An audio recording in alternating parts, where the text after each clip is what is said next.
২৪ ঘণ্টা না গেলে মন্তব্য করা বিব্রতকর হতে পারে। খালেদা জিয়ার প্রসঙ্গে ডাক্তার জাহিদ। ২৪ ঘণ্টা না গেলে বিএনপি চেয়ারপারসন বেগম খালেদা জিয়া শারীরিক অবস্থা সম্পর্কে কোনো ধরনের মন্তব্য করা বিব্রতকর হয়ে যেতে পারে বলে জানিয়েছেন তার ব্যক্তিগত চিকিৎসক ডাক্তার এজেড জাহিদ হোসেন। রোববার রাতে রাজধানীর এভারকেয়ার হাসপাতালের গেটে সাংবাদিকদের কাছে এ তথ্য জানান তিনি। জাহিদ হোসেন বলেন, বেগম খালেদা জিয়ার সর্বশেষ অবস্থা হচ্ছে, আজকে প্রথমে সাময়িক পেসমেকার বসানো হয়েছে, পরে পার্মানেন্ট পেসমেকার লাগানো লাগবে। আজকে এই মুহূর্তে ক্রিটিক্যাল কেয়ার ইউনিটে চিকিৎসকদের তত্ত্বাবধানে সার্বক্ষণিক নিবিড় পর্যবেক্ষণে রয়েছেন। আগামী ২৪ ঘণ্টা না গেলে উনার শারীরিক অবস্থা সম্পর্কে কোনো ধরনের উক্তি ও কমেন্ট করা বিব্রতকর হয়ে যেতে পারে।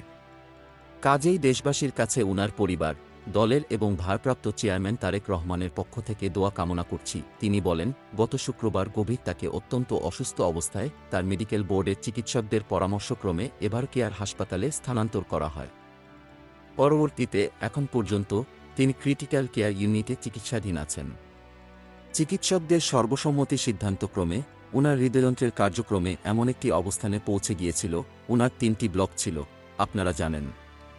আমি বারবার বলতেছিলাম যে কোনো সময় যে কোনো অঘটন ঘটে যেতে পারে। সেই অঘটনটি গত শুক্রবার রাতে ঘটতে যাচ্ছিল। সেই অবস্থায় উনার মেডিকেল বোর্ডের সদস্যরা দ্রুত হসপিটালে নিয়ে আসেন। সেই অনুযায়ী তার যে চিকিৎসা সেটা শুরু করেন। Golam Mostafa, desk report, BE news, Dhaka.